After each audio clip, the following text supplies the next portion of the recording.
Hello and welcome to the PodStation by TrophiesonPSN. I'm Kryptonite Dragon, joined today as usual by Dante Zero. Hello Dante. Hello. Like to first off, before I forget, wish Dante a happy birthday tomorrow. Happy 30th birthday. Yeah, we were just saying about that before we come on air, didn't we? Yep. It's ironic that this is the 30th episode of the PodStation, and I turn 30 tomorrow. Maybe I planned it that way. Yeah. So seems before the like end that. of the show, we'll have to get your address and name and everything so everyone can send you a gift. Just broadcast my name and address everywhere. Sure. Don't you want your gifts? Yeah. I'm open to gifts. Keep them coming. Okay. Well, before we get started, let's kind of give you a recap. Currently, we've got, as you can tell, even more changes have come through on the site.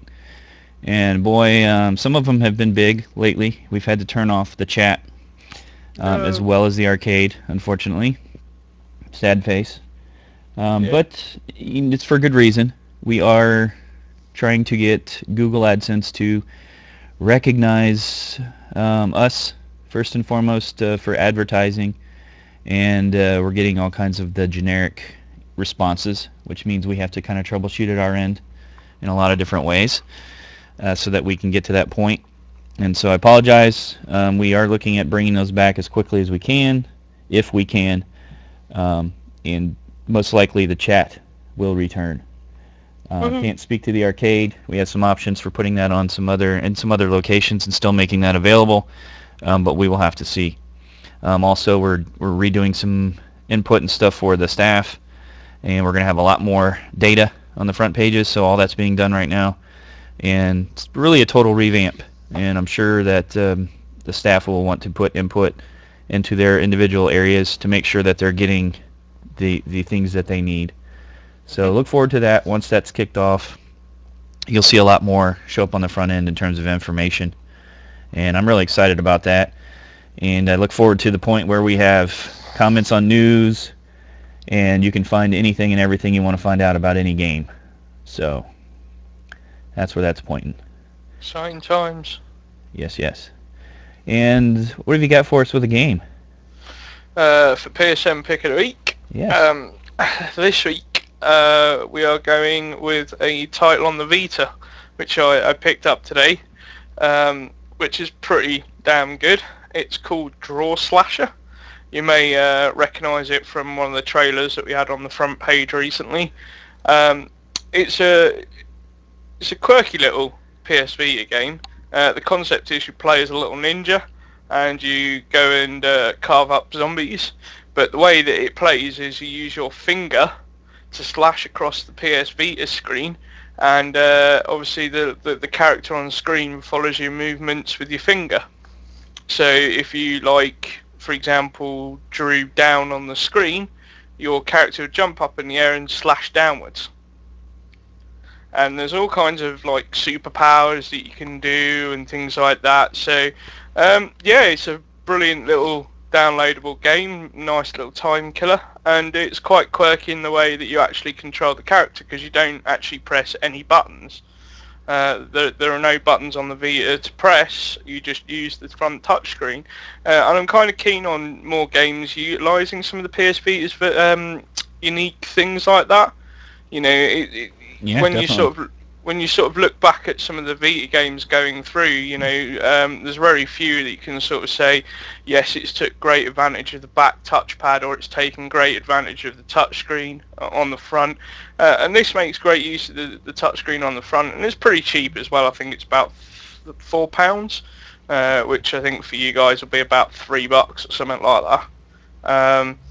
So yeah, I highly recommend Draw Slasher. Do pick it up. It's a great little fun game to play, and you won't be disappointed with that. Cool. So is that going to come out to the PS4 with a sword that you can actually use in front of the camera and everything? No. No? You can like really chop stuff up in your house? No. As a ninja? No. Chop fruit. Kill your neighbor. Mind you, Play video games.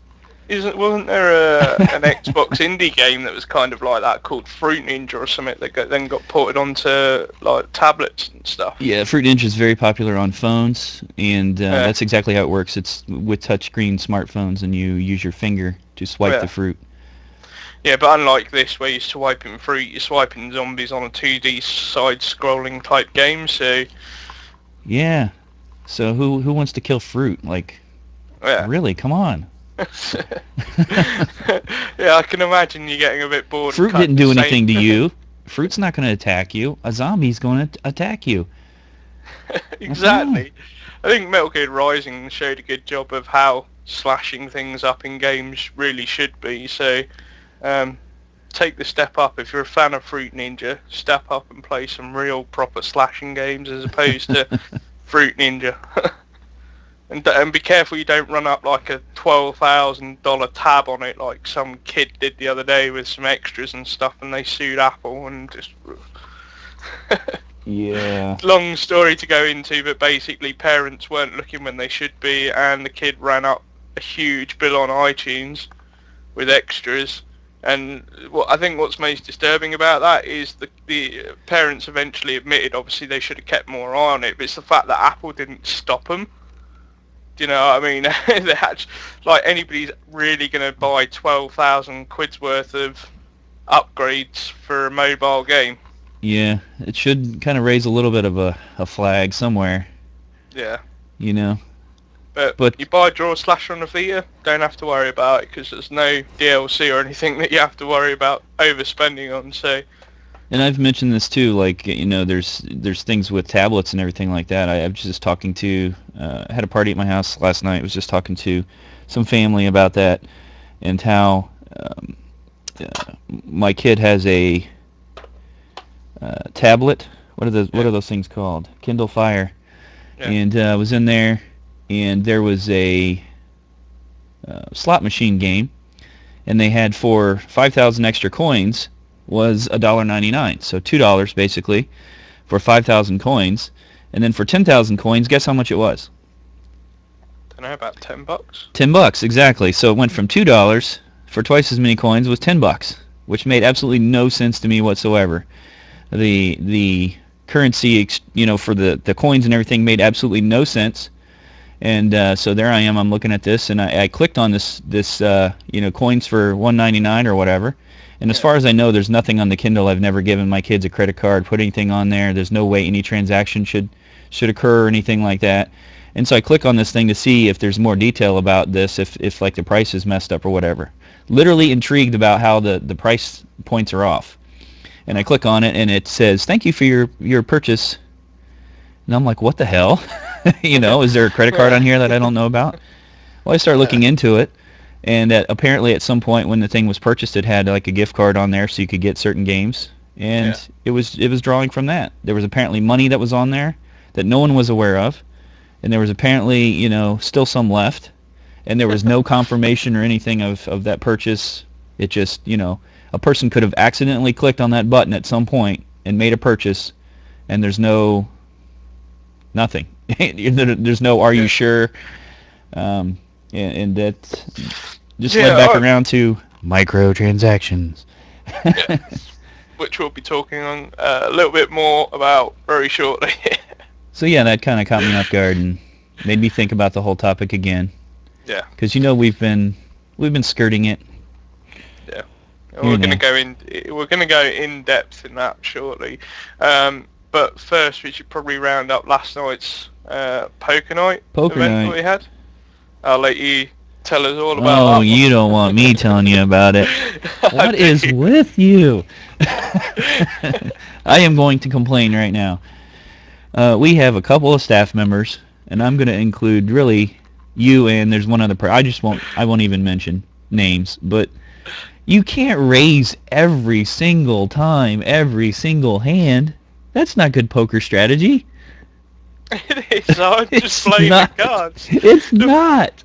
The funniest thing is, after about 10 minutes of playing like poker in our PlayStation Home Clubhouse. I picked up my Vita and I was playing Farm Simulator, and just sort of like I was keeping an eye on chat and talking to everybody, but I was also playing poker. And I'll be brutally honest, I wasn't even really thinking about it that much. I was just like, have I got good cards? Have I got bad cards? Yeah. Oh, I've got something I can play with, bet, raise, call, check, whatever. Button, my finger touched first, and then straight back to farming. And there's you talking to me on Skype. Talking smack. Oh, man. It's like trying to work out all the percentages. If I do this, and this, got like 2% chance of winning. I'll fold and. Well, I have this philosophy in my head about like if there's 4 people, you're averaging about a 25% chance of, anything more than 25% chance is more than what you just statistically have, depending on how many people are in the hand. And then you're gonna look at what kind of cards you can land. What kind of community cards you share, what hand could develop, and then what's likely to be out there. And you can judge a person if they're kind of like a pushy, trying to buy every hand. And he says after doing that. It's one of those things you normally can tell, I'll say it like that, a little bit about what kind of play style a person has. If they play real loose or if they're playing real cautious, they're playing the kind of the stats and whatnot. And you can use that to your advantage sometimes, but when you've got multiple players that are just like raising it up every time, it's like you have to know you have a very good hand and just play that, and it kind of kills the strategy element of it, because it's like if I want to get involved, I got to pay to play, and it's just like my money. I'm just keep putting my money in. Yeah, and in a realistic poker game, if you were playing for your own bucks, I guess my point is that it would that kind of wouldn't occur, because you're not going to keep throwing $100 in every pot, regardless of what your hand looks like. Think of it from a competitive point of view, where like I don't care what strategy you've got. If I can do something to throw your strategy, then that means it's working. Do you know? You weren't doing that. You just weren't paying attention. You weren't paying attention.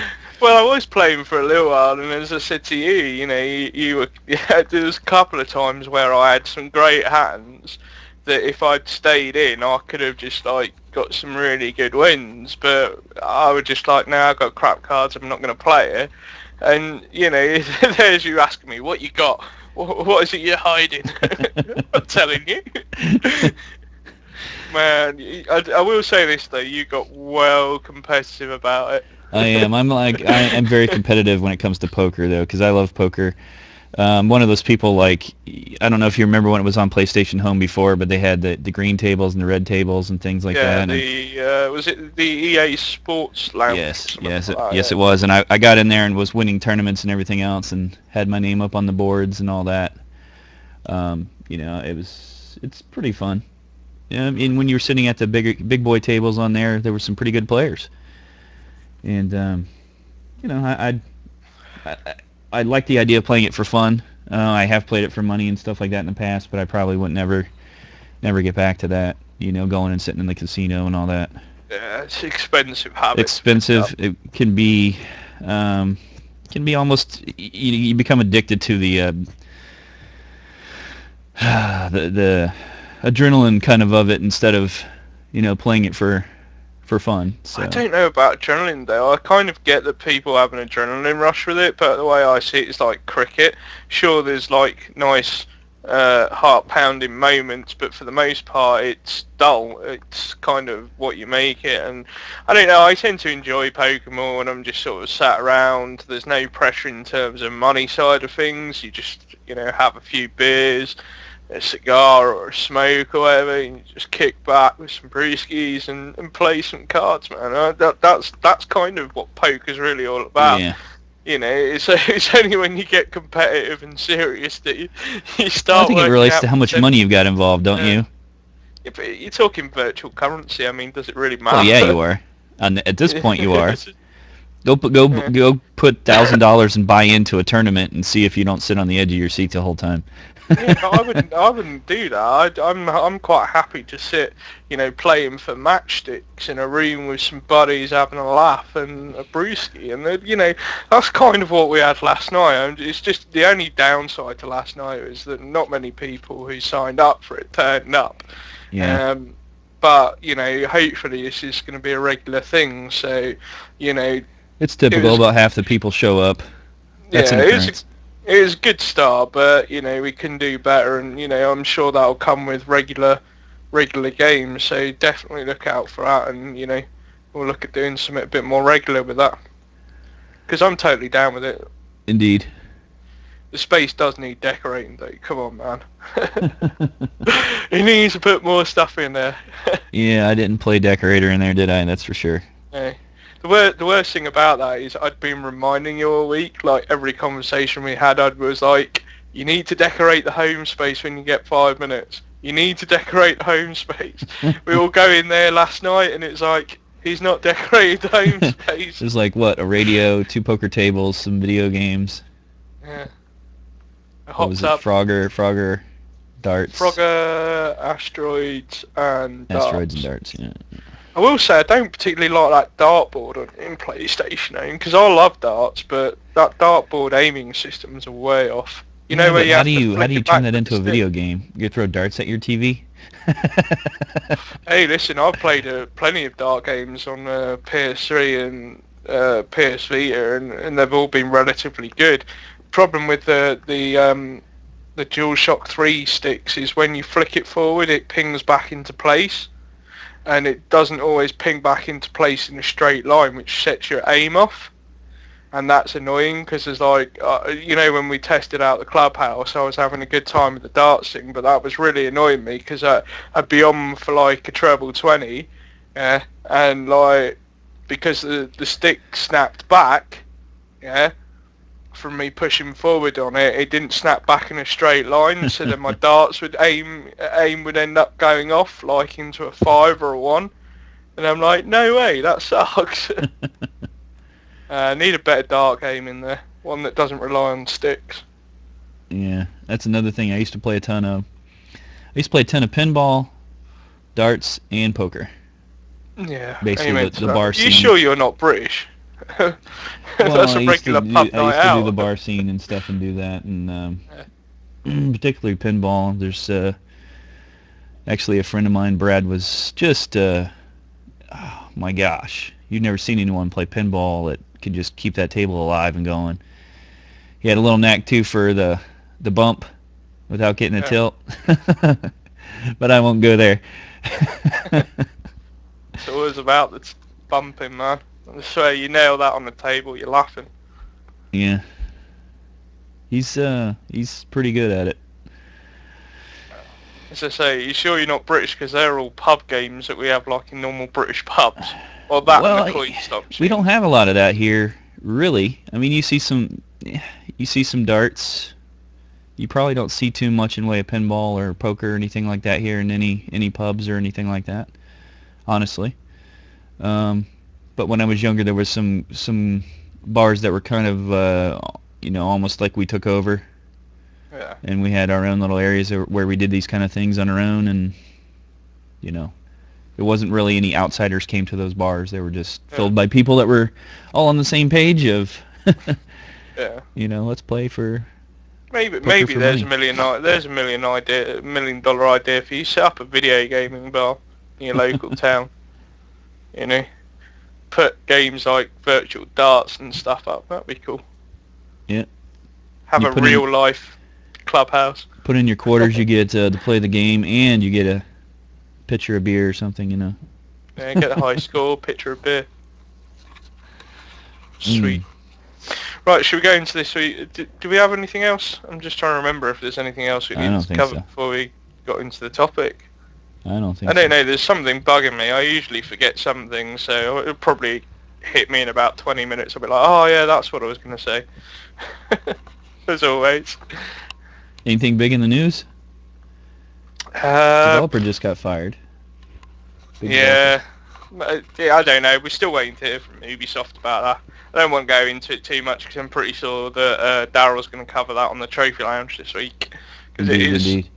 although it doesn't necessarily seem like a big story, it kind of is, and it would make for it certainly for a good talking point about the way that certain publishers behave towards staff and vice versa. So, that would definitely make for an interesting discussion on the Trophy Lounge Yeah, as one of their definitely, news definitely. stories. So, which incidentally, that's probably what we should point out. It is live. We have got a new podcast going. I did star in the first episode. I'm not sure if I'm sitting in for the second one. We'll see about that. But yeah, for the most part, it went really well, and I hope people like it. And as Daryl finds his feet a bit more with it, there'll be a little bit more structure to it. But yeah, I think people should tune in and check that out. Yep. I'm trying to find my feet with this. We'll get it. 30 shows, so you'd think we'd found our feet with it now by now, wouldn't you? So Dante, Topic this week. what's the difference between Black Ops and a restaurant? I don't know what's the difference between Black Ops and a restaurant. A restaurant usually has a good host and servers that work. Oh. Dum-dum-dum. That's terrible. Oh my god. Well, I made another. That one's out there on the internet. I made another one up, but it's probably not appropriate for the pod. Well, I don't know. Yeah, don't. I can't believe you waited all this time to tell such a terrible joke. Especially when we're live on the air. People are sat there probably going, what topic are they going to go on about it today? And then there's your terrible joke that comes in and people suddenly go, who cares? Do you guys have like any kind of joke over there that's kind of a running joke? Like we have your mama jokes over here. Didn't you even have a TV show of that?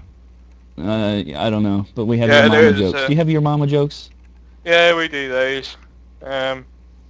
We do the mama jokes. I don't know really, to be honest. I can't really think of anything, to be honest. Because we do like your mama's so ugly, and we do your mama's so fat. Yeah, but we try and think of clever things to say. I wouldn't say your mama. You guys aren't that lame. No, we're not that lame. Especially if you want. I would encourage any Americans out there, if you want to try and understand British humour, watch a program called Mock the Week. It's great.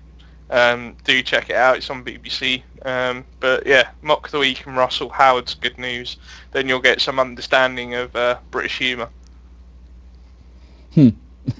We probably can't even get access to any of that stuff. You can with Russell Howard. I think with Russell Howard's got a ton of stuff on YouTube, like clips from his show and stuff. So you can go on YouTube and check it out.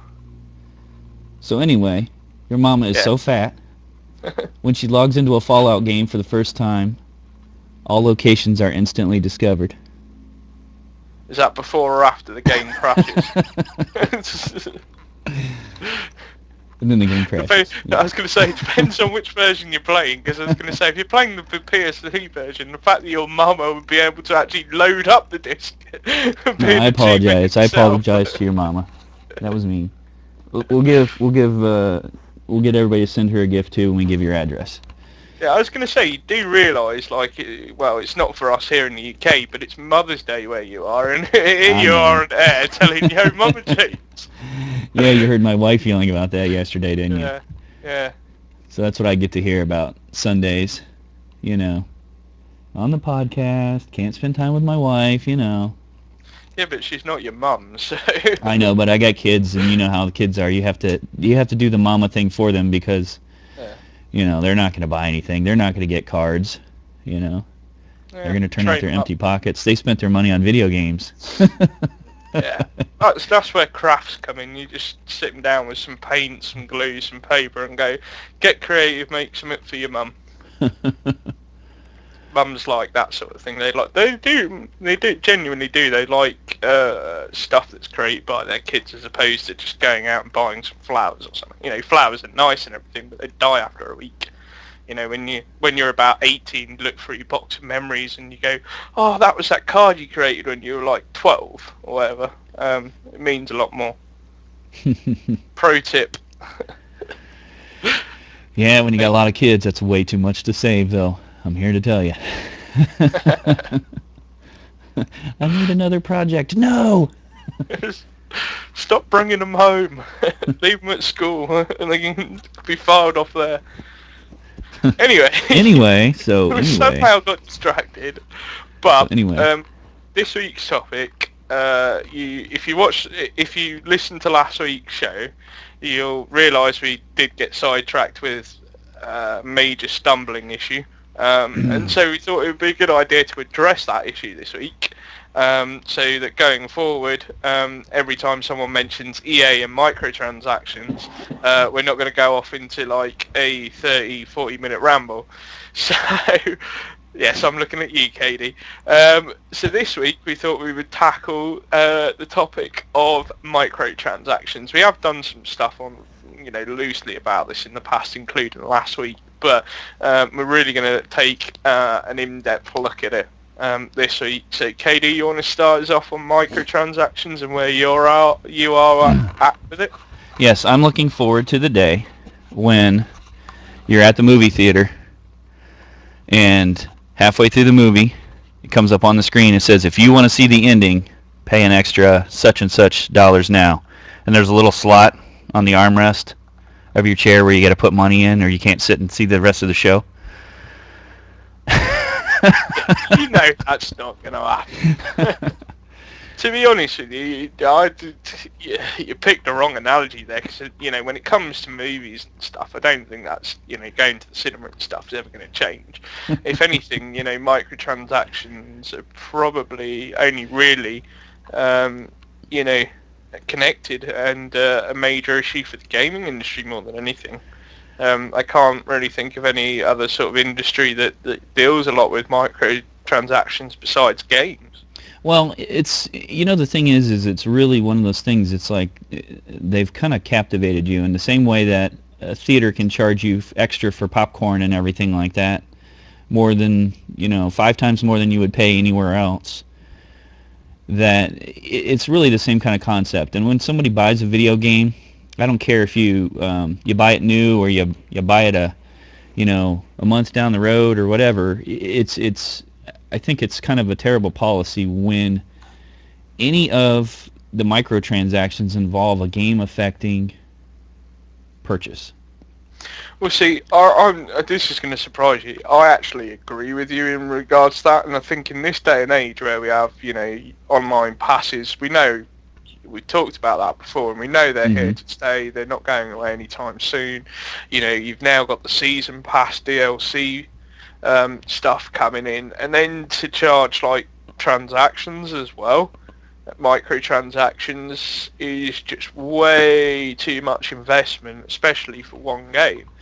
But there are I don't know, there are obviously examples where microtransactions are needed, because we're initially addressing the issue of retail titles, but what about the free to play ones? We've discussed before back in January, we picked out Jetpack Joyride as one of our picks of the week as a PSN game, and you can buy that, you can download that for free on PS3 and PS Vita, and it costs you nothing to play. It comes with trophies, so there's a rewards side of it there, and then there's the optional stuff.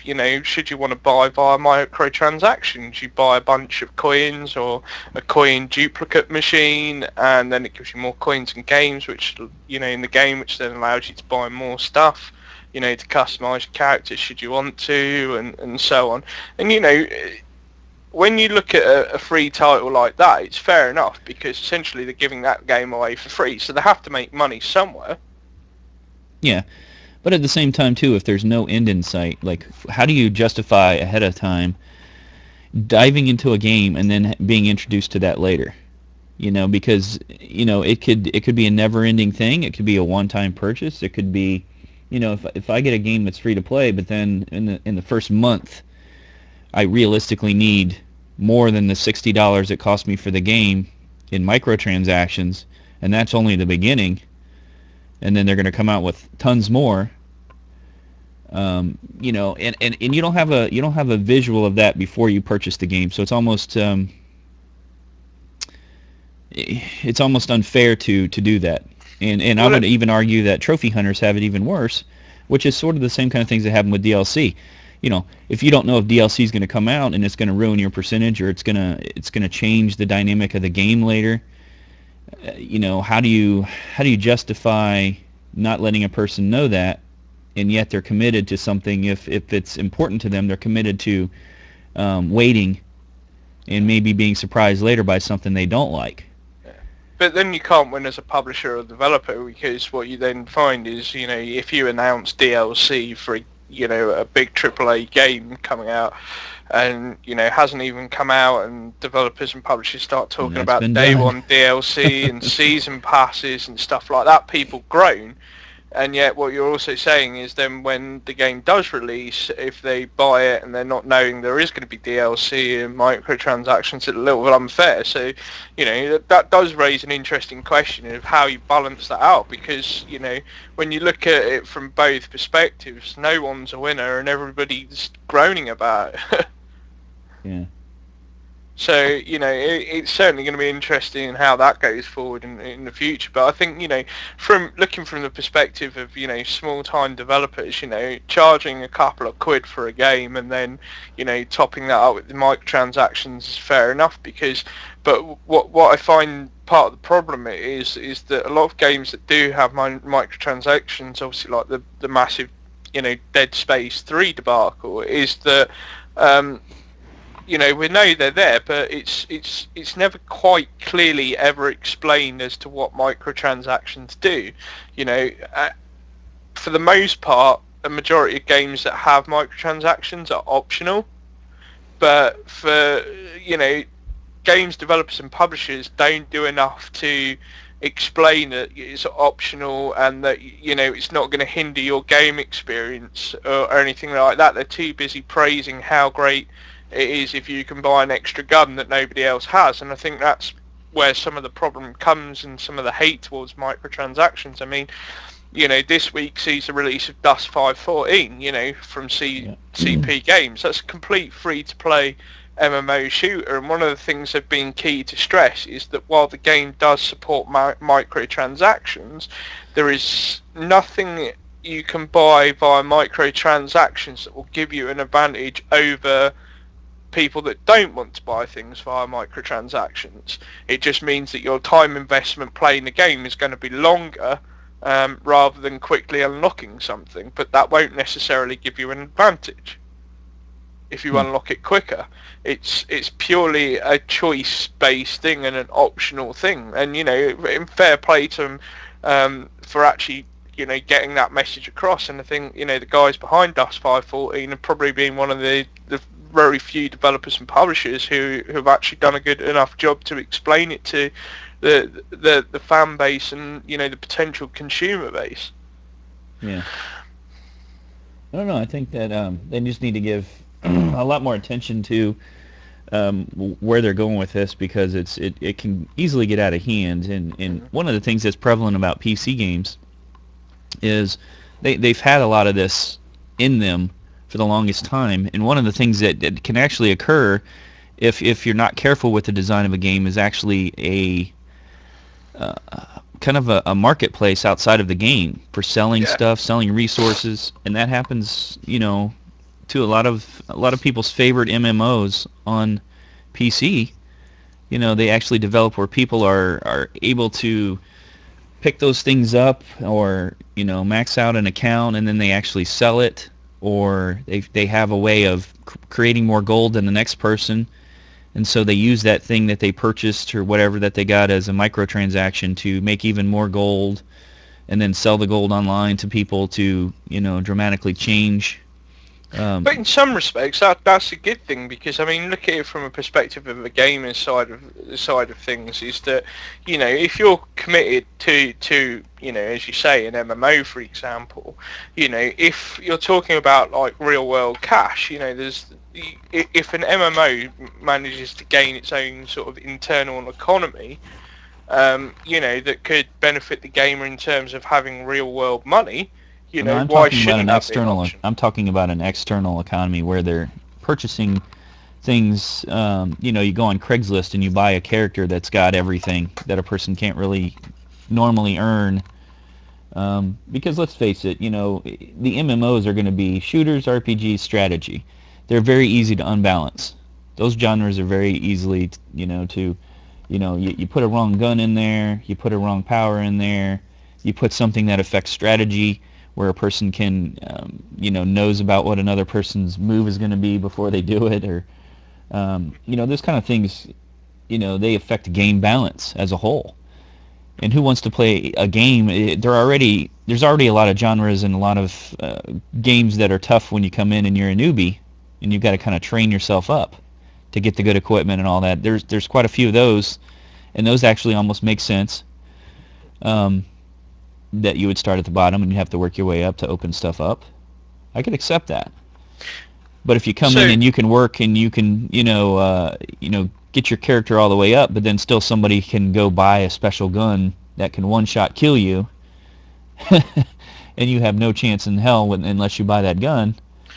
yeah, but surely having, as I said before, surely having, an internal economy within, say, I don't know, Warcraft, and then an external economy where, real world money's changed, that actually is good for individuals wanting to make money, because, let's be honest here, MMOs do take a lot of time and investment to play in, and, we've seen all sorts where people have, given up jobs, lost houses, and all kinds of stories like that from people's addiction to things like Warcraft and stuff like that. But, at the same time, if they're able to actually, turn that into a positive where, they're able to make real world money, that, and I don't know, I'd argue that a lot of the time, as it is at the moment, the people that are doing that aren't really unbalancing the game. Warcraft's managed to deal with that kind of thing for a number of years, and it's been fine. And there's plenty of other MMOs that have been around for a long time that have also been able to cope with this outside economy influx as a result of things like microtransactions and being able to trade weapons and stuff like that. Perfect example of that is obviously EVE Online. That's got so big in terms of its internal and external economy that they've actually got economists studying the game on a daily basis. And the currency in EVE Online actually has stock market value in terms of you can figure out what £1 equals in terms of the in-game economy. There's actually an exchange rate. Wow. Can you believe it? So, I don't know. If microtransactions, those kinds of things have shown developers that in some respect, obviously there is a market for microtransactions, and, can you really blame developers for wanting to get in on a bit of that action to raise a bit more revenue that allows them to improve the games and stuff? Because essentially, they're only taking a piece of a pie that's already in their games that they haven't created anyway. Yeah. I'd take Defiance, for example. I've been playing, as you know, I've been playing a ton of that, and the microtransaction system doesn't mess with the game. It's perfectly balanced. Well, You can earn a lot of things within the game by doing your quests, your PvPs and stuff like that, and you can customize everything, like your guns, the attachments you have to your guns, the style that you play. But at the same time, there's always the option, should you want to, you can go buy bits, although I will say the microtransactions are a little expensive on Defiance, but you can go buy a tier 4 lockbox for 500 bits or whatever, which is about £5, yeah, and unlock it early, and it may give you rubbish items, whereas you can actually earn the stuff in game to get your tier 4 lockbox, and you may get great stuff. They just seem to balance it out by randomising it, and they've made sure that you're not going to have a distinct advantage over everybody else, which is great. And I think MMOs are doing a great job in that respect, while encompassing the microtransaction side of it. It's kind of hard though, because as I say, we all lambast EA for the way they've handled microtransactions into their games and the way they've said they're going to look, they are looking to implement it into more into their games. So I can kind of understand that, because from a retail point of view, you know, you're paying $60 for your game, you've got your season pass, then you've got your microtransactions to give you an advantage and so on like that. And the microtransactions with certain games like Dead Space 3 just seem unnecessary. Whereas in other examples of retail games, you know, they're an optional thing. And I think that's the key thing that people need to remember with microtransactions. What I do worry about is, like, as we mentioned earlier on in the show, is that their tendency for people to get too wrapped up in microtransactions. You know, if you're buying something that's going to benefit you in the game, and it's, you know, we're talking pence to do that, that's fine. I have no problem with that. But at the same time, I think developers and publishers need to be really careful about the line they tread with it, in terms of, you know, there should be red flags. If someone spends 10 quid on DLC, microtransaction DLC, you know, a flag should come up there and say, well, they've spent a bit too much on microtransactions. We should But they're not going to probably do that. check. It's not in their interest to stop anyone.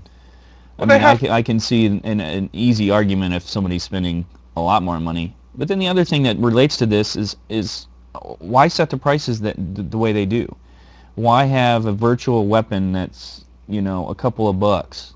Is that a fair price? To me, that seems almost asinine when you consider like a $60 game and all the things that are into it, and then they're going to go develop something later. It's like, why are they spending their time working on that project to develop that add-on if it's not a monetary thing? That wasn't so important to the game that they had to wait and put that in. That wasn't so important to the game that they're working on maps or something like that to charge you for down the road, you know, quote-unquote DLC. Why would you have a specific transaction, have it cost that much? Look at PlayStation Home. I mean, some of that's almost utterly ridiculous. You know, pay $7 for a full outfit for a guy or something, a virtual pair of clothes that you'll maybe wear for a short time and then you'll move on, Yeah, and but you know, in like $6 or terms of $7. yeah, but in terms of Are you kidding me? in terms of PlayStation Home, I probably wouldn't pick that example, because there's plenty of stuff that you can unlock for free, But it's there. which balances it out. And the other thing is, It's that popular enough obviously, that it's making money, well, and that's what I was it's going getting to to the say. point You where know, it's going to be here to stay, and it's going to be well, in every game. You're going to have microtransactions because it's working. well, Somebody's well, paying it. well, that's what I was going to say. It begs the question. You know, we can complain about microtransactions all we want, but you know, there's obviously people that are into them, that want to buy them. You know, and you know, in that respect, you can't really sort of go to a developer and say you suck as you put microtransactions in there, when there's a compelling case for actually putting microtransactions in there, because people are buying them. So you're saying we're kind of we're going to, by your thought, we're going to be done with just the regular go buy a game, everything's in there, you pay your $60, you go and play it. Everyone's on an even playing field, they got the same things. By what you're saying, we're going to be done with that. And there's not really anything we can do, because if there's even a few people supporting it, paying those microtransactions to make it worthwhile for them to do it, they're just going to do it. I don't know if we'd be done with that outright. I mean, you know, there are a lot of things that still need to be looked at with regards to how, you know, in terms of the regular game industry, i.e. the AAA blockbusters and so on, cope with stuff like that. You know, we've mentioned before, you know, Call of Duty, Black Ops 2 is experimenting with that a little bit, with the customization side of things, to see, you know, if it sells. If it sells, obviously they're going to put it in there. But you know, there are other sort of business models that are trying to, you know, cope with that as well. You're assuming that they're trying it out. I say that they're not trying it out; they're implementing it. Look back in history. Every single game developer is starting to do DLC. I mean, you go back in time, DLC was unheard of, and nobody bought add-ons. You waited, and they put it out on the next release if they had a sequel. And you know, it's become updates are a regular thing for a lot of games. You know, it used to be let's fix something, and now it's like update, update, update. DLC, you know, you don't know when a game ends. You buy a game and it's like, well, I can't finish it, get 100% and sell it. because next month they might announce, oh, there's a new map pack coming out, and your Yeah, percentage but drops to then, yeah, but 85%, and then, yeah, but then look at it from the developer's point of view is that when someone does get it to 100% without the DLC, they take the game to the game, because we've had this discussion before, where they take the game to yeah, but the, it's already GameStop, done. It's already through its trade in, life cycle, and someone else buys the game second hand, whether they've been robbed or not in terms of the pricing of it, takes it home, plays it, and the developer gets no money out of the second play time. And so, I can see why developers have gone down the road of DLC to sort of try and encourage people to keep hold of their games, because if they don't keep hold of their games, more people are getting to play the game that actually bought it. And that creates a lot of issues, certainly for games developers and publishers, not least on the profit money side of things, but it's also makes it harder for them to track, in some respects, the feedback of what went wrong with that game project as to why it's lower in sales than they expected. yeah, but what game's supposed to keep your attention that long? There's That you should plenty, be mate. forced to hold on to it, and why aren't they working on the next version, or why aren't they working on something that is worthwhile? Why try to you know Well, I think for the most part, most developers believe they are working on something worthwhile. And well, they're following the money. Let's face it, these things are not the end all be all of game design. You spend time designing a new weapon to go in a game without regard to balance. no, I think developers and publishers are quite clever in that respect. In fact, I genuinely can't think of a game that has microtransactions um, that where a new weapon or a new character customization skill, etc., has caused the game to be hugely imbalanced. And even then, when it does, they still tweak it. With Mag, I was talking to GTA Man earlier about Mag, and it's probably just as well it did, because it brings up an interesting point. With that, you could buy DLC, which gave you extra weapons. If you didn't have the DLC, obviously you missed out on the extra weapons, but you were still able to play against each other. Did it necessarily give you an advantage? I wouldn't say so, and it wasn't Oh, outbalanced. sure it So did. Sure it did. no, no, not at all. It wasn't. It wasn't balanced. It wasn't, balanced in favour of one side or the other. In fact, it worked quite nicely. And as I said, I can't really think of any major examples of where games who have offered microtransactions and some sort of multiplayer mode have caused the game to be completely unbalanced. Now, I will just point out before anybody mentions this, yes, I am aware there is a new gun that you can buy as part of Black Ops 2 DLC. And from what I gather, a lot of people like that gun. I couldn't tell you if that's caused the game to be unbalanced or not, because I haven't played Black Ops 2 in Well, about six. it goes beyond that, because now you can unlock extra gun classes, so you have a wider selection that you can set up. There's all kinds of things like that. Now, I would agree if you have a different kind of camouflage or whatever, that's like, who cares if your gun's able to be rainbow striped. But these things, on their surface they seem like they're okay, but if I have more classes I can set up, that's more things I can be prepared for. I can develop additional strategies based on the game type that maybe I can't fit into the ones that I have, the slots that I have, Yeah, that I but have to earn to unlock. yeah, Whereas but if I just purchase them, they're unlocked. yeah, So but I'm then at the basically same saying you're paying time, money to change the control that you have, in a sense that it's giving you an advantage. So it's money for an advantage. but it's, when you look at sort of business models for games and stuff, we talk about several ones when it comes to social gaming. For example, you talk about free to pay, pay to play, and pay to win. Yeah. And in terms of microtransactions, that's just what they are. But at the same time, with a lot of these, even within those business models, a lot of them do make sure that their products are balanced enough that they still can gather an audience enough to make the game successful. And so it's in their interest that even if they offer, additional products, that they make sure that people are aware that it's optional. And this is why I'm saying part of the problem, in terms of seeing it a lot more than we do and people complaining about it, is it's not a good enough job is done by a majority of publishers and developers to explain exactly what this means for those that do buy the microtransactions and those that don't. And I think, that miscommunication's where the problem is, because I think, when a developer makes it very clear that yes, you can have microtransactions, but they're not going to give you an advantage. They're just for, I don't know, an extra customizable suit, a new hat, a new car or something in the game. They need to make that clear to both sets of audiences, not just the people. They can't just sort of make it clear to people who are interested in the microtransactions. They also need to make it clear to those that don't want to buy into the whole microtransaction system. It's becoming too complicated. The other thing too is like, why does it fall on the player's responsibility now? I got to look into this, and like I said before, if you don't know it's coming and you get sideswiped with it, how much worse is that? If I accept that a game is, to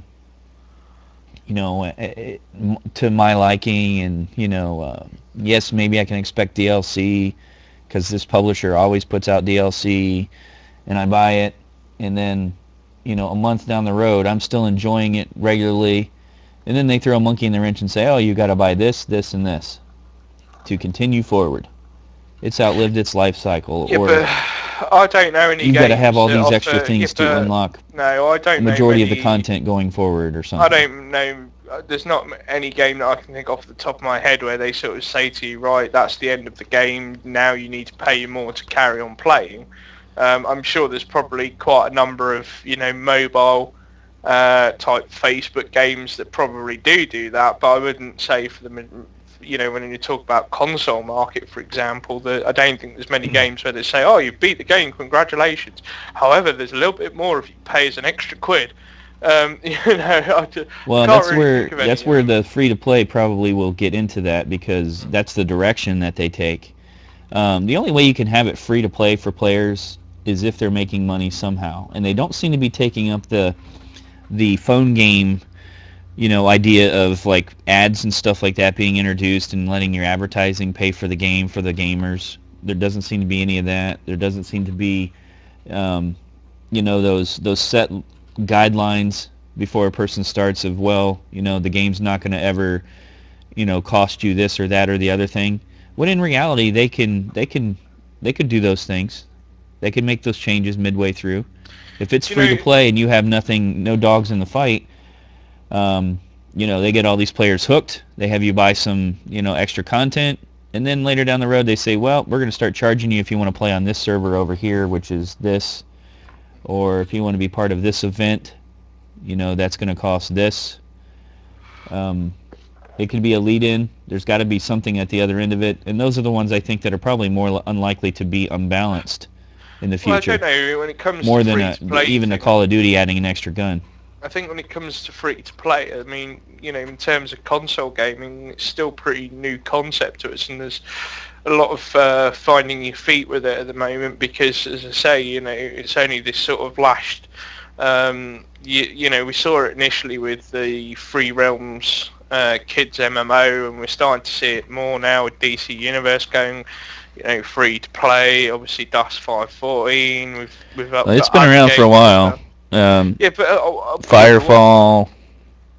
What, on PS3 and console? No. I mean, I'm talking PC and stuff too. Command and Conquer.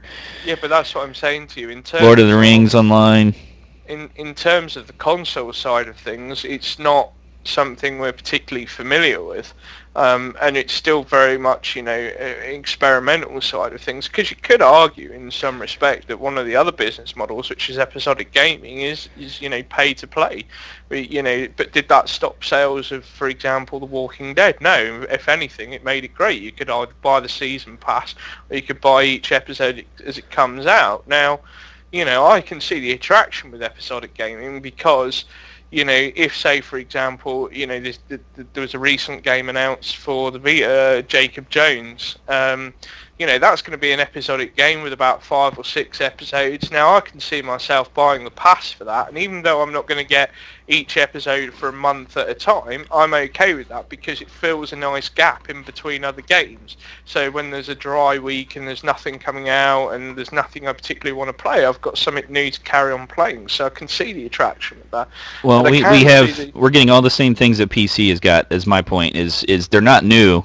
they're new to the console, but you know they're going to take the same tact that they did with PC, and I would say that monthly pay to play, subscription games they're probably coming to, and to console, and they'll be the same way. We cannot expect that they're going to change the model. If it's working on PC, that's exactly what we'll end up getting on the consoles.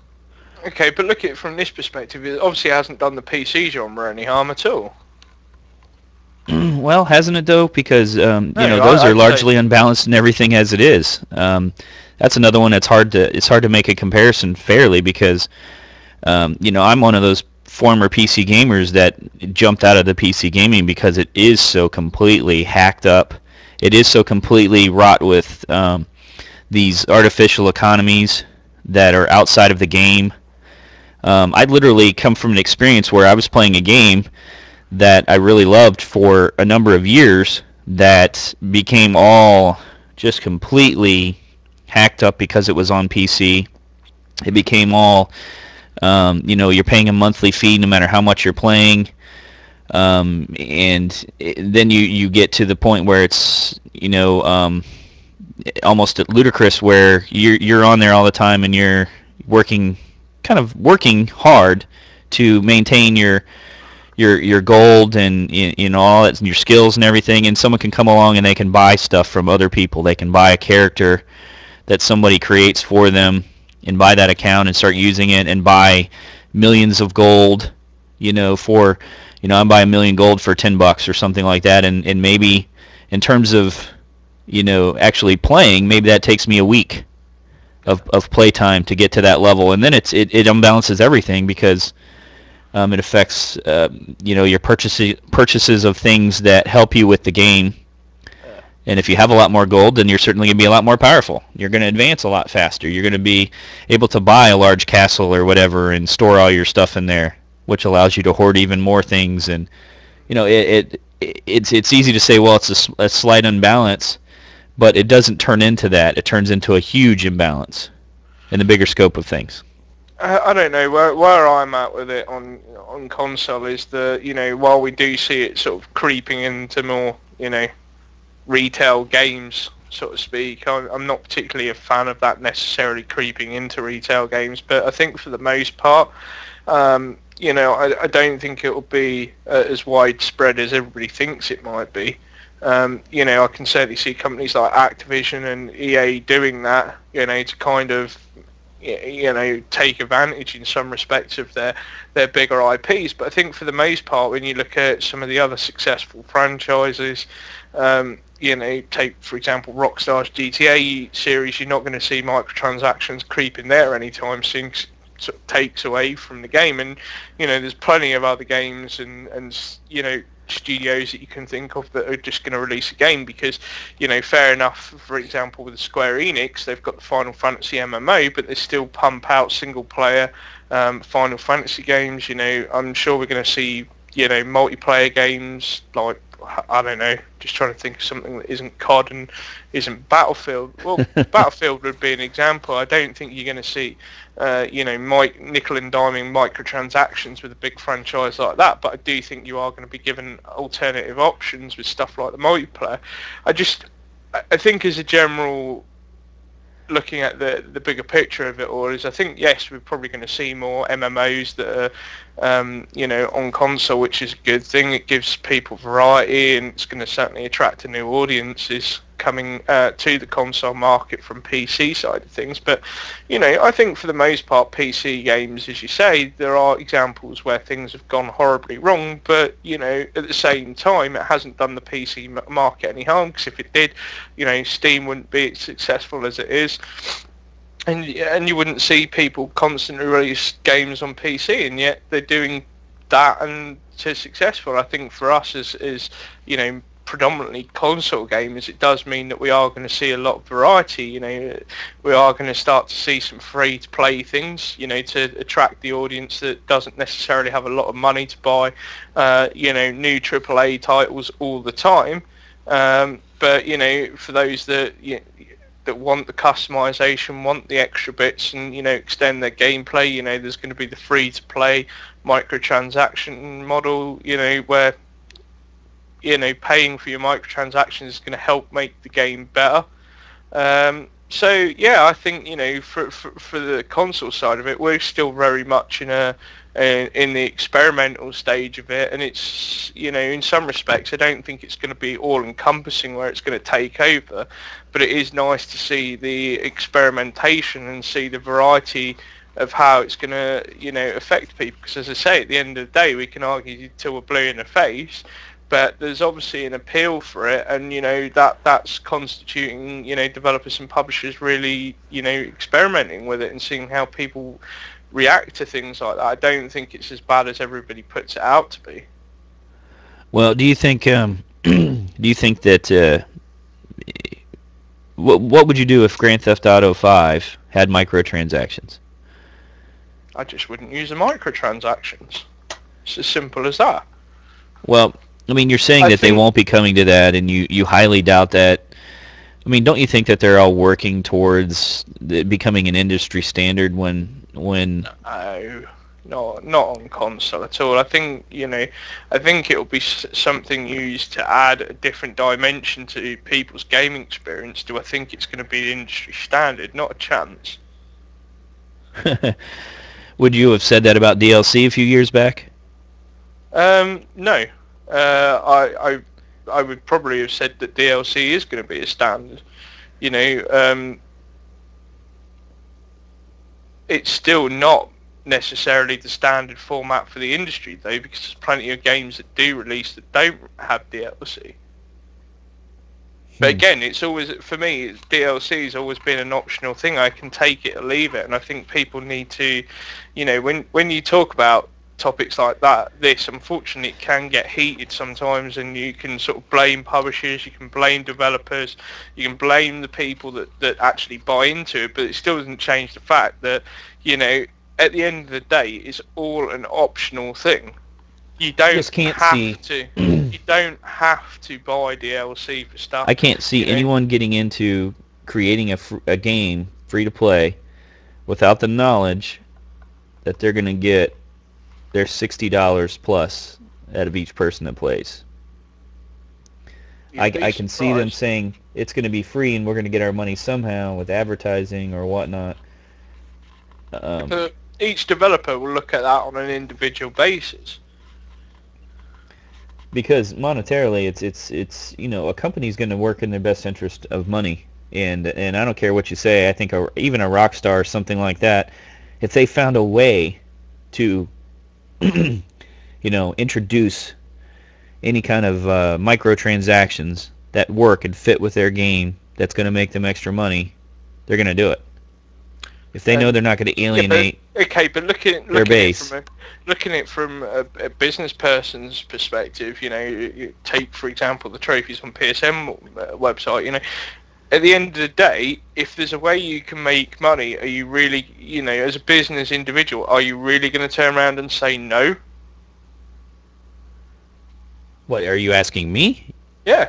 Well, yes. If I have a responsibility to keep things, fair and balanced, and if I feel that for my industry, then yes. If I'm a game creator and I see all these microtransactions, it's like I could never, like PlayStation Home. As much as I like PlayStation Home, I could never be a publisher in there and be expected to make anything that I would be selling at the prices that they're in there, because I personally believe that they're ridiculous, and I wouldn't want to be a part of something like that even if it was going to make me money, because the whole idea behind it is something that's virtual, and the value that you're getting for it versus the cost. Yeah, but swap that round then and say, well, let's just say hypothetically you could keep it balanced, and offer a balance. Are you still going to turn around? I guess then I would be happy to be a part of it. Yeah, but I guess what I'm really saying is, are you really going to rule out all avenues of possibility before you've explored them all? Because that's the way I think the industry is in terms of console side of it. A lot of it is down to developers and publishers currently still exploring where they can generate revenues from. What works, what doesn't, what does the consumer want, what the they don't.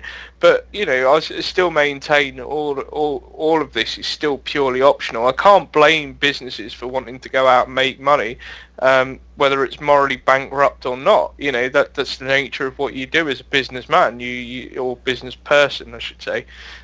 You go out to make money for your product, and at the end of the day, the more value your product gives gives the consumer, the more money you could possibly make, which is fair enough. I can kind of see that, but at the same time, people need to be savvy enough to sort of say, well, no, I don't agree with that, but I'm not going to let it stop me enjoying a game. I'm just not going to buy DLC for stuff, or I'm not going to buy into the microtransactions thing. I think it's wrong for certainly gamers to be rising up with pitchforks and saying you're a bad business for wanting to go and make money, because at the end of the day, money makes the world go round, and it makes sure you get more games in series that you might like, or new IPs, etc. Without businesses, developers and publishers wanting to make money, there would be no games, and we wouldn't, in some respect, I think we're a little bit spoiled these days, considering how many games come out for console that are big names on a yearly basis. I think we're kind of spoiled with that a little bit, and as we know, even hardcore gamers struggle to find the time to play them all. But I still think people need to keep their heads about them. Don't go set an EA building on fire because you disagree with their policy on microtransactions. Just don't buy the microtransactions. Easy to say. If people keep buying, don't buy the game, because you buy the game, it's gonna be unbalanced. All the people that have paid for the microtransactions are kicking your ass, and what do? You're stuck with that decision of, well, I either buy or in its current state, I can understand what you're saying, and I agree with that. If it hugely unbalances a game, then you do kind of have to sort of take a step back and sort of say, well, if I buy this game, I'm at disadvantage straight from the off. But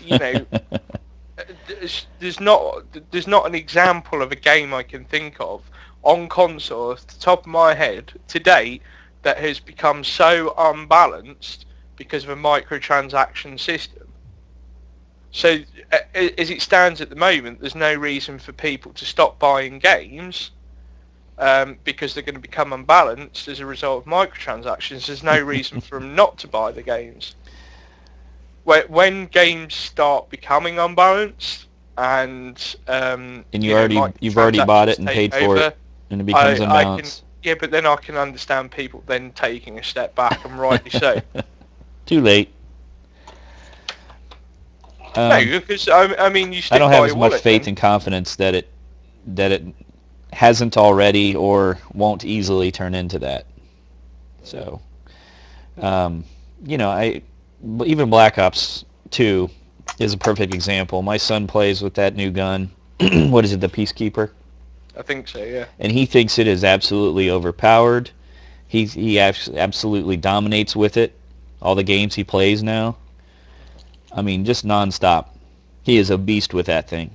And whether it's realistically better than anything else, if he had not purchased the map packs and all that other stuff, he would not have access to that gun. So, it's one of those things. Is it not already unbalancing? Even if it's just a little. Did that not come after? I certainly didn't buy Black Ops 2 knowing, hey, there's going to be some guns coming out. No, but you kind of did, really, because there's going to be DLC. Yeah, DLC. That's the first time they've included guns in a DLC.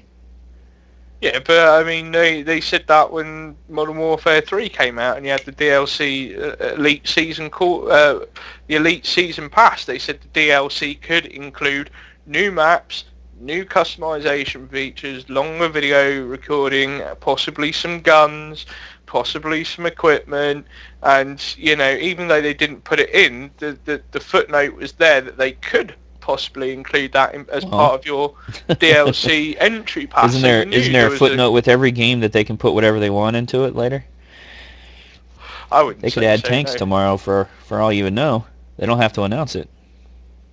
I'm pretty sure they would. Otherwise, if a tank just appeared suddenly in the middle of a modern, in the middle of a COD multiplayer thing, I think they would probably have to announce it.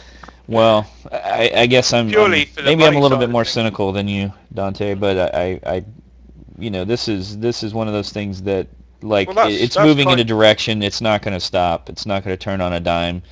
Well, that, It's not gonna reach a point where people complaining down the road is gonna change it.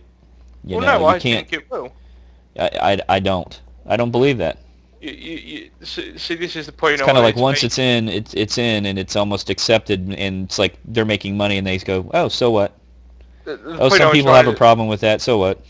Well, this is part of the point of the reason why I wanted to bring up, because I know you're cynical about this, and so in some respect, it's not to insult you, but your cynicism makes it difficult for you to look from it with both an objective and a positive view to it. you Hmm. know, in terms of that, and that's fair enough. But it means that you can't look at the whole picture and sort of say, well, actually, there are some positives to all of this. But obviously, with anything, whenever you get a positive, there's always going to be one or two things that are negative about it. And so, we've highlighted some of those. But I think, microtransactions at the moment, as far as I see them, is that they don't particularly do any harm. They are an alternative business model for smaller developers, and as a result, we've ended up coming out with some fantastic things as a result of smaller developers growing through the ranks. And are we to say that because we don't necessarily agree with microtransactions that we should stop that business model altogether, and and make those smaller companies and smaller developers have to find alternative ways that could be a lot worse than an optional microtransaction? Hmm. I read something this week that something that Sony's going to be looking at, and Microsoft, although I must stress this was speculative, that they're looking to go heavy on free to play, and I don't necessarily think that's necessarily a bad thing. Even if it is supported with microtransactions, because think of it this way: if you buy a brand new console like a PS4 or whatever, you've already complained enough about the social features, but look at it from this way: if you buy a PS4 and it's fairly expensive, let's say £400, right? You're a Hmm. little bit short on cash. You've not got enough money to go and necessarily buy all the latest games that come out for it in the first month. Yet, because of free-to-play software and microtransactions, there's a plethora of software for you to play straight from the off. So you get some use out of your console purchase straight out of the box than letting it sit there for 4 weeks till you can afford a game. Well, let me just back up and say it like this. Picture somebody that they're a PC gamer, and they're a PC gamer for many years, and they look forward to the console for a number of reasons. Okay, think of it like this: you put a disc in, and it just starts playing. You put a disc in, you don't have to have a certain hard drive upgrade. You don't have to have a certain video card upgrade. You want to be able to have that functionality, but just be able to put a disc in and play. We're moving away from that. The console's like you put a disc in, you've got to do a download and everything to play or to No, connect online. And now no, you've got like hard drive sizes are getting huge so that you can store I'm them gonna all. totally disagree with you on that, and I'll tell you why. Because we are already in Well, that state let me where. finish before you go into it. Let me finish before you go into it. Then you're going from PC games where you're playing monthly and paying $20 or whatever for to be able to play an online game, paying a subscription, and the amount of money that you're paying for that over the course of a couple of years amounts to several $100s. And then you've got the economy that's developed in there for extras, where you can buy extras and stuff for your games, or other people are able to buy an advantage starts coming up in your favorite MMO. And then you've got hacking, where the system isn't secure, so you got people going through walls or shooting you through walls, duplicating gold very easily. You've got things that involve server shutdowns and things like that, where you're not able to continue playing that game forever. And you look at the console as like, well, I can have a disc, and I can put that in there, and I can play it whenever I want. And I can put it in, and it'll start right up, and it'll play. And I can avoid those monthly costs. It's mine, and I can play it as long as I want, or I can sell it to another person. and there's not hacking. People aren't shooting me through the walls and stuff like that. And you move to the console with all these ideas in your head about how the games are going to be, the costs that are associated with them, the security of the hacking, the ease of use, and then you're just watching the console market change over this time where it's like, okay, well, now we're getting back into these economies and the free to play, but then there's monthly this and that extras. Monthly costs will be coming. I tell you they will. We're getting away from the discs, or we need to upgrade so that we have the hard drive space to save all these things.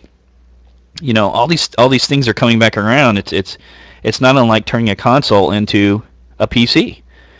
It's not unlike taking it right back to that PC realm. Right, but all those things that you've mentioned is just where we're at now.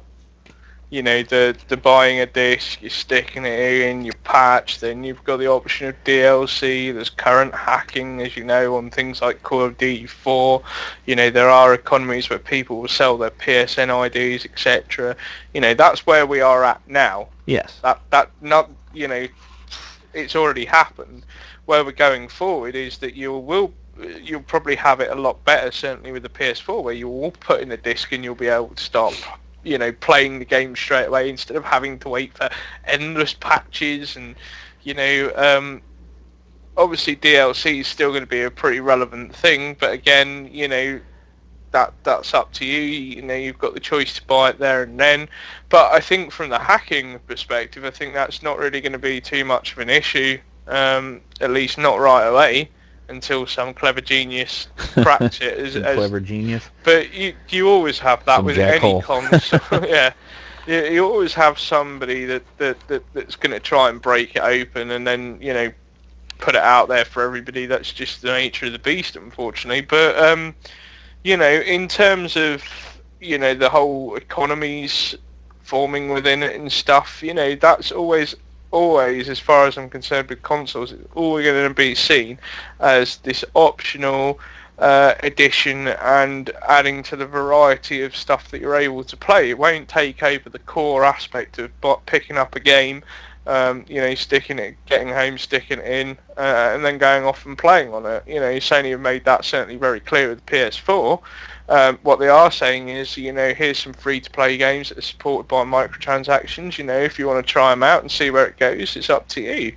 The choice is yours as a gamer, and as a gamer, I'd rather have more choices than I would have closed doors. Mm-hmm. And the more variety that's available to everybody, whether it be free-to-play games, pay-to-play games, pay-to-win games, or just buying a $60 game and sticking it in, the better it is for everyone. Yeah. Well, I mean, ultimately what we're talking about here is just, a big part of my just distaste for all of this is I feel like I've lived through it with PC, and I don't want to see my consoles tainted in any way, and I feel like some of this is exactly what it is. We seem to be moving towards the PC, and it just, that bothers me, because I was a very big PC gamer. You got to believe that. I did it for a number of years. I was very into it. Was very into the MMOs, and nothing ruins an experience more than having all these things pushed upon you, and you have almost no choice, and you feel like, you can talk about raising your pitchforks after the fact and saying, yeah, they'll listen. No, because it's going to come down to money. If they're making money out of it, if there's some dumb kid that's charging 10,000 quid on mom and dad's credit cards and they're making money out of it, they'll continue to do it.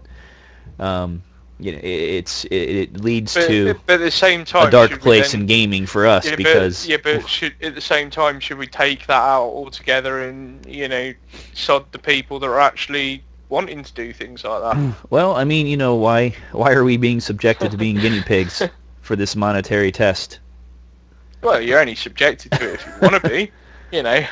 Again, I point this, and this is something I made very clear throughout the entire discussion here, is that, as gamers, we have to understand that all this thing is optional. If you want to get involved with stuff like this, and you want to be a guinea pig for it, so be it. Fair play to you, power and all that. But at the same time, if you're not wanting to get involved with it and stuff, should you at the same time, you should treat and be respectful of the fact that just because you don't necessarily want to do it and you don't want to have it forced upon you, which to be fair I haven't seen it forced upon anyone really, that it shouldn't be offered. And I think that that's rubbish really. I think, just because one set of people don't necessarily want it doesn't mean it shouldn't be offered. Yeah. I think, I think we're in for, certainly, I saw one of the games announced this week for PS4, PS3 and Vita, which was an interesting prospect called Doki Doki Universe. And, that sounds fascinating to me because it's got a mailing system and you can explore and create worlds and stuff like that, but it works across all platforms. And yes, there are microtransactions in it. But the core of it is it's a free-to-play app. You get the majority of stuff that you need to play the game. Is there a platinum in Defiance? There is, isn't there? Yes, there is. Am I able to earn it without buying anything? Yes. So if they came out tomorrow and it's $10 and you could buy the platinum and buy all the trophies unlocked? You couldn't. They wouldn't do that. They wouldn't do that, but what happened if they did? I'm playing devil's advocate. And I haven't known any company. Well, I want to know, would that piss you off, or would you be like, well, somebody wants it, and if they offer it? No. I don't want to get all logical and stuff with your devil's advocate stuff, but I think in the need of this example I do. Sony don't allow you to pay for trophies, if that makes sense. I understand that you could look at it from a technical point and say, well, you pay for your games, so yes, you're paying for trophies. No, I mean, I understand that concept. What I'm saying is they won't allow it so you can pay to get trophies without actually playing the game and doing anything. And I'm pretty certain that's going to be something that's going to stick around for a while. In fact, if anything, trophies are one of the biggest headaches for MMO developers on console, because they have to think about how they're going to realistically implement it. So, for example, with DC Universe, it's free to play and you can access everything in the game. However, you can't earn trophies. If you want to earn trophies, you do have to pay a subscription fee. The good thing about that is that, say for example, you level up all your characters to level 29 or whatever, and then you buy a month's worth of subscription, which you can do. You then unlock all the trophies, and hey presto, you got your platinum, and you can cancel your sub at the end of it and still keep playing.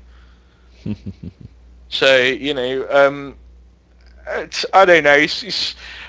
I just don't want people to be as skeptical as you may be yourself, because as I say, you're looking at it from, well, this has happened with PC, so it's going to happen with this, and I don't think that's going to be the case at all. And in some respects, it hasn't harmed the PC industry as much as you might think. It may be in certain games that you're playing, or in your experiences, but I wouldn't say that's applicable to everyone. No, I just want to be able to buy my game outright. If that was the case, fair. you wouldn't have seen Steam be so successful. So, and I do think you'll still be able to just buy a game, stick it in, and play it without any worries. But people need to get out of this mentality of if a publisher announces DLC before or even after a game's released, you're not under any obligation to buy it. And at the end of the day, you've paid $60 for your game. Get your $60 worth out of your game. Well, and that's where I feel a little bit even worse for a completionist, because it's even worse for them that they're exposed to just whatever comes. And you can say the same thing. You could say, well, you can just temper your purchases by not buying ones are going to come out with DLC, but it's become such a... Yeah, but most completionists do that anyway. I've seen people to already turn around and say, I'm not going to buy The Last of Us because it has multiplayer and there's going to be DLC.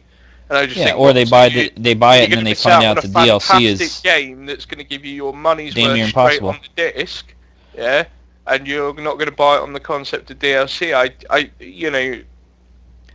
I respect that that's people's choices to do that, but at the same time, I still can't fathom the thinking that you would miss out on a fantastic game, where you're going to get your money's worth on the disc, and the one thing that puts you off getting your money's worth on the disc is the fact there may be additional content. And for me, I don't understand it, but at the same time, I can respect it. You know, and that's what people want to do. But at the same time, I just think, why should you miss out on a fantastic game that you're definitely going to get your money's worth for? Because essentially, when you go to buy a game, yeah, and you pay your $60, you're paying $60 for what's on that disc. And as long as that what's on that disc is of the quality you expect, anything else doesn't matter. Okay. You know, and I stand particularly strong on that. You know, people have said to me, I don't see you buy a lot of DLC, and I'm like, well, I buy the DLC for the stuff that I want. And you know, if a game comes out with DLC and I'm not particularly interested in the DLC, doesn't mean I haven't got my money's worth out of a game. And you know, I choose not to buy that DLC because I don't want to. I've got enough out of the game that I originally paid for in the first place to not want to buy the extra DLC. I don't see anything wrong with that. I think that's more a case of putting it in perspective, really. Well, whether it's good or bad, you know, it scares me. All of it scares me. I'd like to see just leave our consoles to be like consoles. You know, if it's meant to be like a PC, then you know, and work in every situation. You know, the only thing that's missing now is if they went to where you can upgrade, you know, a lot more.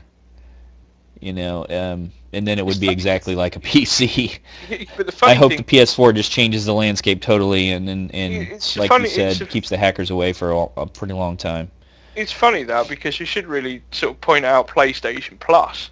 When that was first announced, there was a lot of criticism of it. You know, the whole rent stuff and PSN's going to subscription. We've seen it with XBLA. We've seen it before. And how dare Sony experiment with this new service that's an optional one?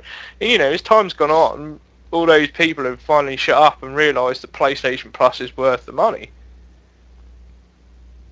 You know, and we're lucky in some respects with consoles because I would say, when you look at the grand scheme of things, you know, when you look at the PC gaming industry, for example, the only thing that really evolves when it comes to PC is the hardware you use. You know, when you look at when it comes to consoles, it's not just the hardware that evolves with each new console. It's the whole ethos of development. The more added stuff, the more features, the more business models for both consumers and developers all round. I think consoles evolve a hell of a lot better than the PC market certainly has. Especially when you look at in terms of what services are available on PC. You've really only got, Steam being the major one. Well, that's because it's largely broken and PC isn't getting the influx of gamers. Well, it's getting a little bit more lately, but you know, it was certainly on a death knell for the most part. And even things like Steam, you know, they do a fine job with a lot of things, but at the same time, it's like trophies and achievements. You know, going right back to something that we know is all important to all of us. They do an absolutely horrible job with Steam achievements. And that probably costs them quite a bit because I would be interested in, you know, going after achievements on the PC, except for the fact that they add them later and change them up and they don't have any set value per game, like a top-out value. Yeah. You can have one that can have one achievement or you can have it have 10,000. And there's no difference. I don't think we'll be in any danger of that. I think any achievement system that associates the top doing everything in the game with a number's crap anyway. I know that's a pretty strong opinion, but to be honest with you, let's put it this way: if you get a platinum trophy on your pop up on your TV screen while playing on your PS3, you're like, yay, I've got quite a nice award for it. If you see 100 game score or whatever pop up on your TV while playing Xbox Live, or you know, even congratulations, you've got 1,000 gamer. I mean, what does that even mean? Yeah. You know. Well, you're debating the value of trophies over achievement points, and I could see that there is some there, but. You know, and I would apply the same thing to, you know, Steam, because Steam is very much in the same case with numbers and stuff. It's like, you've earned 100 Steam points or something. Well, still, you know that there's, what is it, a certain level for each game you beat. With Xbox, there's still a cap. So, you know, that's a little bit different. At least there's a comparison value to what a game is worth in terms of points compared to Steam, which could be unlimited. It's not anything that's set. Yeah, but I guess the point is with Xbox, achievements and fair play to people that do own an Xbox and want to do that. I personally don't think that when 1,000 or 100 pops up on my screen, that gives me any indication of the blood, sweat, and tears that I've poured into a game. Yeah. Visually it doesn't. If I've got a platinum trophy, regardless I of can the see that, DLC or but stuff, that's a different topic I've done. altogether because you I know still, I've done everything in the game. I don't know. Yeah, digress there, didn't we? Welcome to the PodStation, where we set a topic and talk about something else. Don't be a fanboy. Don't be a PlayStation fanboy. No, I always have preferred the. There's an inside joke there. Yeah. We won't mention it though. Alrighty, well, I think, is there anything else with this topic that stands out in your mind? Because I really... Well, I'm just going to say in conclusion, so where are we at with microtransactions? Do you think, over the course of the discussion that you think you might have rethought anything, or are you still standing pretty firm on it? No, I still think that, with everything that I'm including in microtransactions, I see that there's times where they have their place and they can be neat if, you're into the game and you want to support by paying for some extra colors or outfits. I do think that in certain cases they're priced ridiculously, and especially for content. If you pay $60 for a full game and then you get a map that's like your disc version, it's like 1/50th of content, I know which game and it you're costs talking $10. about. It all comes back to that too. There's some things to be said about the value, and like I want the companies of the world to move on to the next game. Don't spend time trying to nickel and dime DLC and all that and create guns and stuff. Get your ass working on the next version of the game. And then I don't want to be nickeled and dimed, and I certainly don't want it to affect my gameplay. Point out there, a lot of the teams that work on major AAA titles, once the game's shipped, the DLC is actually worked on by about, on average between 5 to 10 people, and the rest of the team actually then go on to concentrate on the next title. That's certainly what happens with the Call of Duty stuff.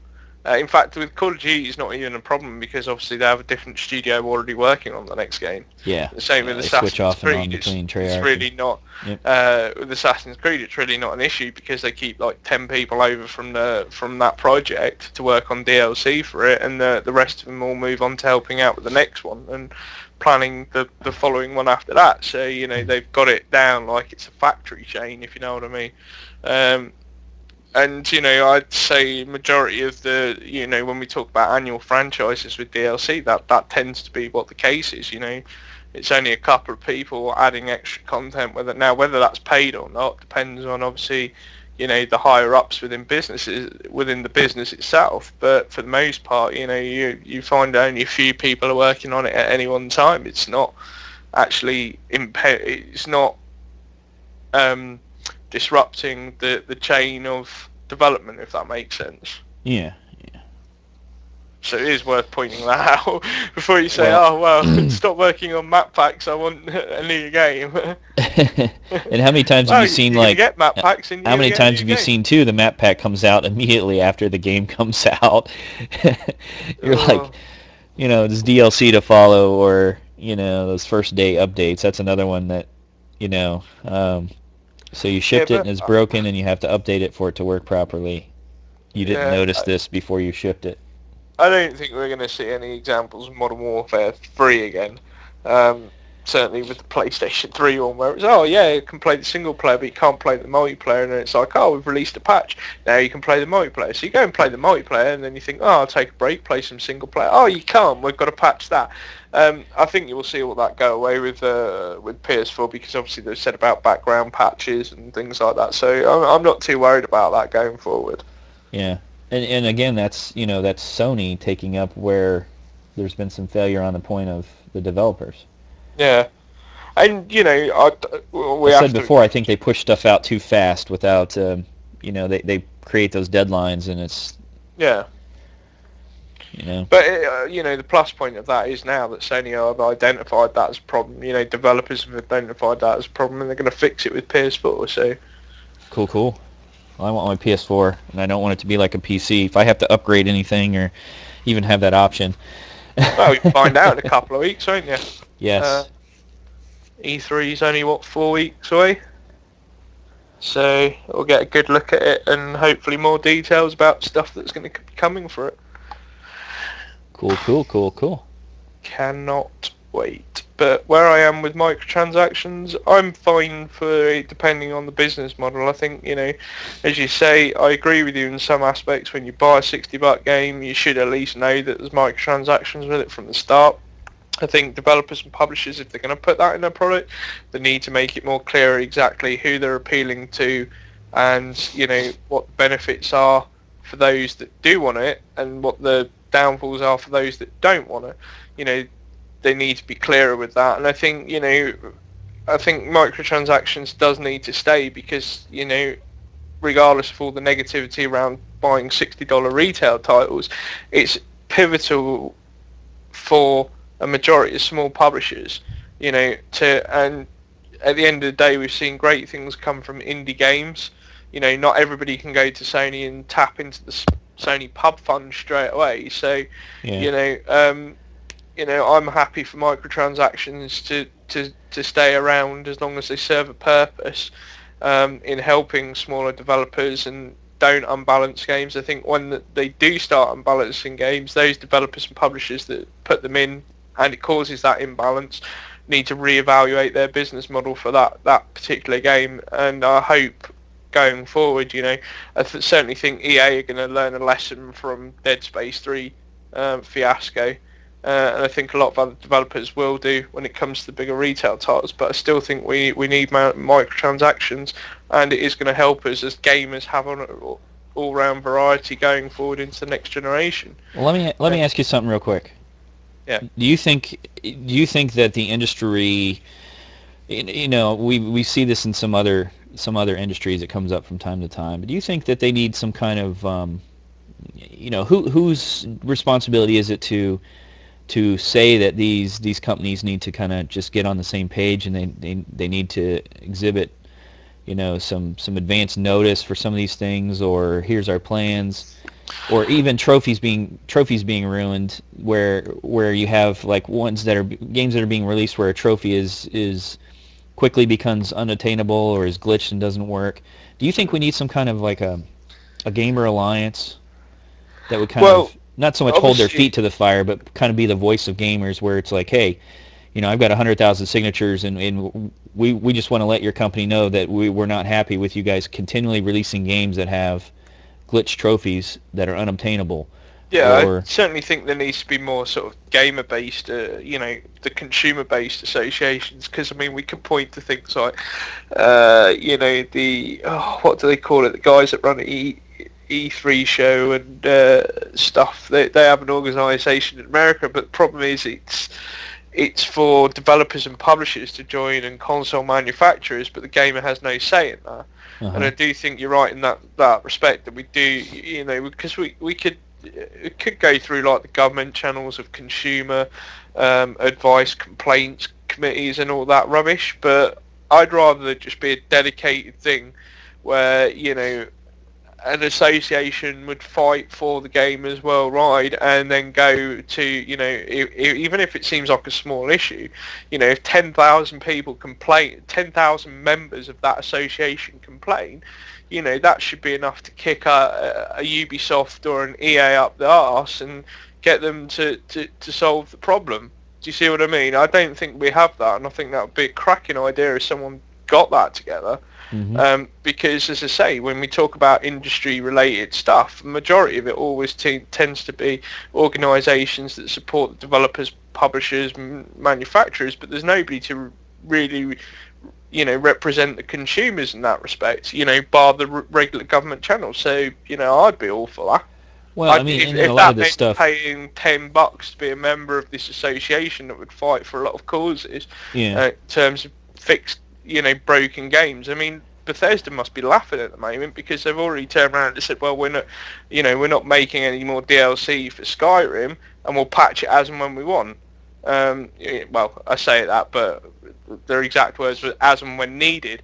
I don't think that's an acceptable response to gamers. It should be a case of we stop working on DLC, we're going to work on other projects, but we are still committed to fixing this game. yeah, And if I was able to, as part of a world-renowned organisation, for example, pay $10, I don't know, or $50 as a member for the year, take my complaint to that association, and them go and kick Bethesda up the arse, great. It'd be a fantastic idea. yeah. Well, it would be nice to have something like that. I don't know how, like trophy hunters are considered almost a niche part of gaming. So, I mean, I don't know how much support you would have in each area, but certainly I would think that if you had a kind of an association of 100,000 gamers or something like that, you could very easily sway some of these things because Yeah. And if they even just heard of a voice of trophy hunters that say, hey, this trophy's glitched, you guys haven't fixed it, or it's so ridiculously impossible to obtain. We're just telling you now as trophy hunters, we are not going to buy this game because of that, and future games, and you need to fix this for But us. even if, say, for example, as you say, 100,000 gamers, even if only 1,000 of those complain, an organisation will work on those 1,000 gamers complain and bring it to the other ones, so then you would get more support because then they would make it well known amongst the 100,000 gamers, that it's an issue for those 1,000 people, and so people would actually start to think, well, actually this is an issue that could affect me, so I'm Yeah. going to sign up to that, put my two penneth worth in, and and it would snowball from there. So I do think something like that is a fantastic idea, and I do hope that's something we're going to get going forward, that somebody cottons onto that Yeah. and I'd like to see it internationally as well. I wouldn't want to see just one country start up a gamers consumer company and gamers Right. consumer association, because then that would Segments it. I help. know. I know it Yeah, segments it. it wouldn't highlight the fact that a trophy going wrong or a game being completely broken is an issue for everybody, not just everybody in Yeah. North Release America. day. You have to have a patch. You have to Yeah, have online connectivity, or the damn game won't work. yeah, That sounds reasonable and fair for a business to release something that doesn't work. Yeah, go for it. You need yeah, somebody to stand up and say, "Wait a minute, you're not yeah. meeting a fair standard for the gaming community," and you know, Yeah, suffice to say that I can say I've had to live through examples of that, and it's not pleasant. yeah. And I shan't be doing that again anytime soon. If it happens once, it's going straight back. Put it that way. Well, it's even like the Bethesdas with their issues. Like I haven't had them, but I do hear about a lot of people having issues, and they get to where they're just like, I will not buy a Bethesda game. So even at this point, if they change, they're almost too late in the game to um, initiate people back into that experience because they've already Yeah. largely ignored the fact that they had some issues with freezing and Yeah, but PlayStation's locking up, and if you take but they're into still account making money. how long, They still got a lot of support. Their games are still great. People still yeah, but buy them. I think straight from the off, especially with the Bethesda example, is that people weren't like that to start off with. They knew there was some issues with the game, and people were patient. It's the fact that Bethesda didn't really acknowledge it for about 4 to 5 months afterwards, and that's when people sort of said, well, go away, Bethesda, we're not buying your products anymore, because 4 to 5 months to even acknowledge there was a problem with the game after launch is just wrong. Yeah. So, and a game, an association that gives gamers voices in that respect to kind of kick publishers and developers up the bum and, say, well, this isn't acceptable, get on it, and gets gamers a reply, I'm all for it. And I hope we do see, as I said before, I hope we do see something like that. It'd be awesome if we did. Yeah. Maybe we should start one. Well, it's not out of the question way in the distant future. It's not anything possible now, but I certainly it could see something like that being beneficial to gamers everywhere if we, put that on, future plans list. Obviously, we need to reach certain monetary goals to do that. The way I actually envision it would be a very big project because you would have to get some contact points in the industry. You would have to get some people that are, essentially going to test that, and I would think you would have kind of a standard operating, a standard acceptable list kind of thing that you would start with. Form what's acceptable from a company, what's not. Constitution. Yeah, exactly. Like if you have a game where you have trophies for it and they're unobtainable and they're broken or glitched, you should be thinking, that this is something that needs to be fixed, not ignored. If you have something that's you're eventually going to shut down a server for, maybe that should be listed somewhere explicitly, not just in their fine print saying, we have the right to shut down a server, because everybody has that. Put it on there if you're EA, or have some kind of notice that, hey, EA Games, just to let you guys know out there in the gamer cooperative, they average shut down their servers after 8 months or something.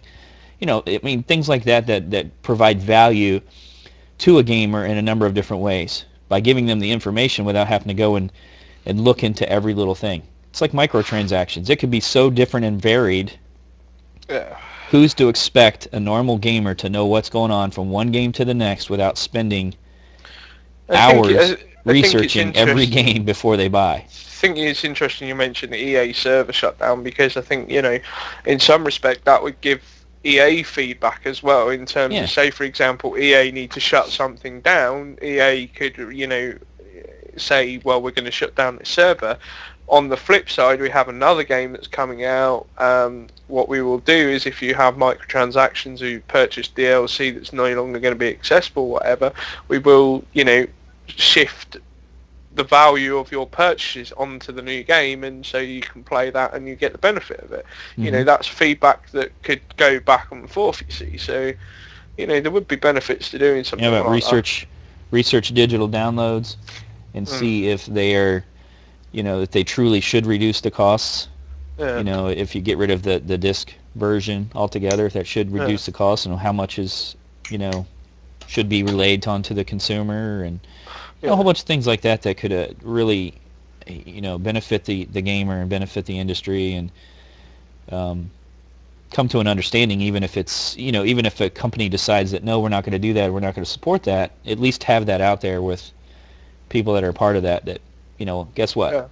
They're not going to release, DLC for this like you might be expecting, or they're going to have microtransactions with this, and it is going to affect the gameplay, and they've already said that. Definitely it would be awesome. Definitely some food for thought there.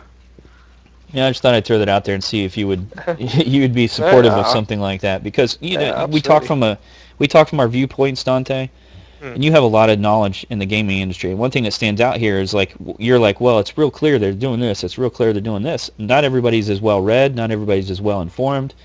Not everybody researches a game beforehand. We like to think that we do, and we like to think that we look at trophies and stuff beforehand, but not everybody does.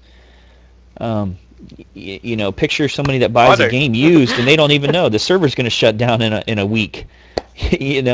People do that all the time. It's funny you mentioned that, because the irony is that happened to my sister recently. She bought White Knight Chronicles, and obviously the server shut down in June. She's got 4 weeks to play it. Yep, and they sell them at the game store with. There's nothing that says the server's shut down on it. There's nothing that, there's no responsibility. It's funny you mention that, actually, because that's one thing I would like to see retailers do. If they're selling a pre-owned game and the service is shut down for it, I would like to at least, a game store take the responsibility and slap a sticker on there. Saying it contains online multiplayer that is no longer available. Yep, 90% of the game is unplayable. It's funny It's funny that they don't do that, because what I've started seeing more when I bought pre-owned games is they are slapping a sticker on saying this game might require an online pass. So, you know, if they can slap a sticker on there saying it might require an online pass that you may need to pay for, the least they can do is slap a sticker on there saying, well, you can no longer access multiplayer. Yeah. It's only fair. If you're going to sell it, Yeah. Give us make some all the money information. for it. Give us some info. It's a But mystery box. There's no stickers, no nothing. It's just a white box, and well, there's a game of some sort in there. Just buy it. Big question mark on the box. I could just see it now that people will be complaining, well, there'll be too many stickers over the box that I can't see what I'm buying.